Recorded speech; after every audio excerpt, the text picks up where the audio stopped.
오늘 주신 하나님의 말씀은 시편 81편입니다. 오늘 본문이 시편 81편은 가을 절기의 축제에 부르는 노래입니다. 크게 두 단락으로 나누어 보면 1절에서 5절까지는 이제 우리가 하나님께 시를 읊으며 악기를 타며 하나님을 찬양하자 이렇게 노래를 시작하는 것이고, 이어 6절부터 끝까지 16절까지는 하나님께서 행하신 일들 그리고 하나님의 명령을 노래하고 있습니다. 우리는 노래의 내용인 6절에서 16절에 나타나는 하나님의 말씀에 집중해서 묵상해 보고자 합니다. 먼저 6절에서 7절은 이스라엘 역사 가운데 함께 하시고 그들을 구하셨던 하나님을 노래합니다. 하나님께서는 애굽의 노예로 있는 이스라엘 백성들을 탈출하게 하심으로 그들의 어깨에서 짐을 벗겨주시고 또 무거운 광주리를 내려놓게 하셨습니다. 그리고 그들이 고난 가운데 부르짖을 때에 그들을 건져주시고 말씀하시며 때로는 시험을 통해 기적을 보여주시기도 하셨습니다.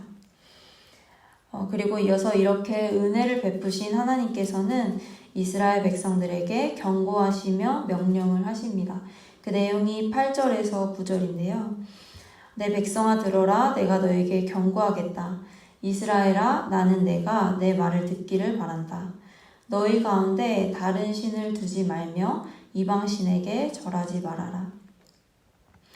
그런데 우리가 잘 알고 있듯이 이스라엘 백성들은 그 은혜를 입고도 다른 신을 섬기며 하나님의 명령을 지키지 않죠. 그래서 11절에서 이렇게 말씀합니다. 내 백성은 내 말을 듣지 않고 이스라엘은 내 뜻을 따르지 않았다. 따라서 이스라엘 백성들은 물론 그 이후에 회복이 있긴 했지만 타국의 포로로 끌려가고 망하게 되는 그런 결과를 맞이하게 되었습니다. 그런데 우리가 알고 있는 그러한 끔찍한 멸망과 심판과는 다르게 오늘 말씀을 쭉 읽다 보면 하나님을 떠나 다른 신을 섬긴 이들에 대한 하나님의 심판이 조금 약해 보인다라는 느낌이 들기도 합니다. 왜냐하면 하나님의 말씀을 잘 지킬 때에 주실 축복에 대해서는 10절에서는 마음껏 먹여주겠다. 그리고 또 14절에서는 원수를 굴복시켜주겠다. 15절에서는 원수를 영원히 무릎 꿇게 하겠다.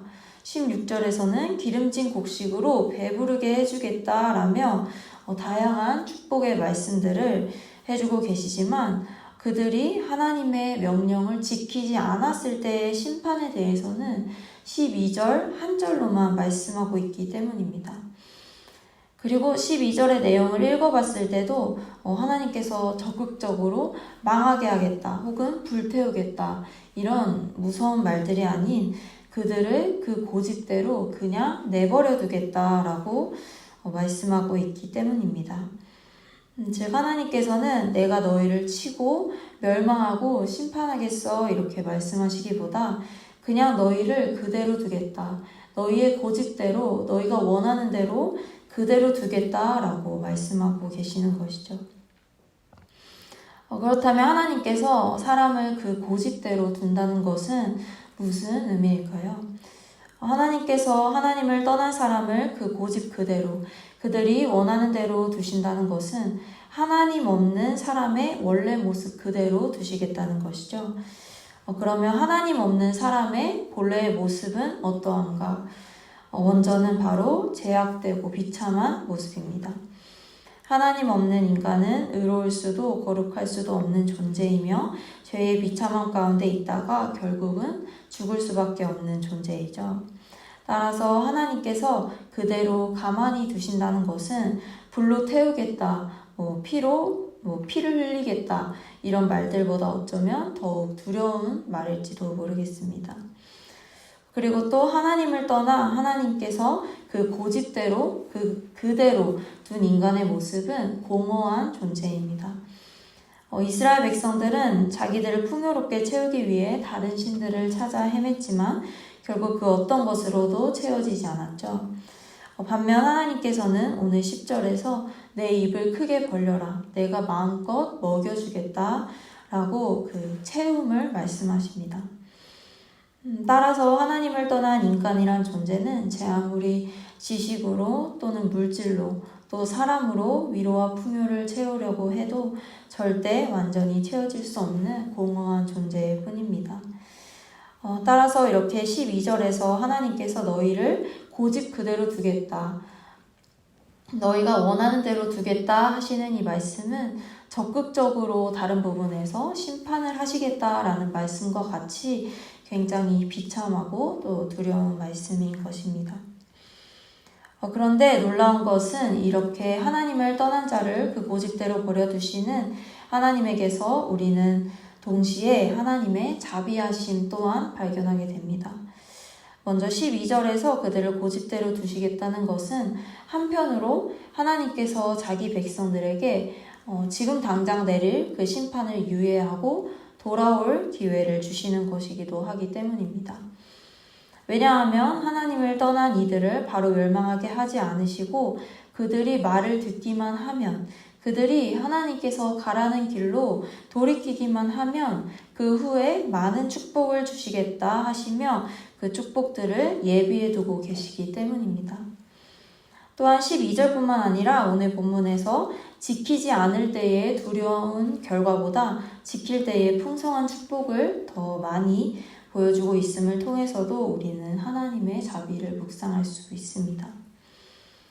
따라서 우리는 그들의 고집대로 버려두고 원하는 대로 두겠다라는 이 12절의 말씀을 통해 하나님을 떠난 자를 비참함과 공허함 가운데 두시는 하나님의 공의하심과 또 그리고 동시에 그럼에도 돌아올 자기의 백성을 위해 축복을 예비하시고 기회를 주시는 하나님의 자비하심을 모두 묵상할 수 있습니다. 저는 오늘 말씀을 묵상하며 이 12절에 하나님을 따르지 않는 이들을 고집대로 버려두시는 하나님을 깊이 묵상해 볼 때 저를 가만히 내버려 두지 않으시는 하나님께 감사할 수 있었습니다. 원래는 어떤 일을 겪을 때 혹은 말씀에 따라 사는 것이 쉽지 않다 느껴질 때 하나님 저를 좀 가만히 두시면 안 될까요? 라는 생각들을 했다면 오늘 말씀을 통해 오히려 나를 가만히 두지 않으시고 계속해서 가르쳐 주시며 만들어 가시는 그 손길이 있음에 안심하고 감사할 수 있는 시간이었습니다. 따라서 사랑하는 고양제교회 성도 여러분, 마찬가지로 때로는 우리 성도님들의 삶에도 작고 큰 일로 편하지만은 않은 일들이 생기기도 하고 또 그럴 때면 하나님 저를 좀 가만히 내버려 두세요 라는 마음이 생길 수도 있습니다. 하지만 우리가 그럴 때마다 오늘 말씀을 기억하면서 하나님께서 나를 가만두지 않으심은 나를 비참한 존재, 공허한 존재로부터 건져주시는 증거구나, 나에게 자비와 축복을 예비하고 계심이구나 하며 오히려 되려 위로받고 또 감사하는 우리 성도님들의 삶이 되시기를 진심으로 기도합니다.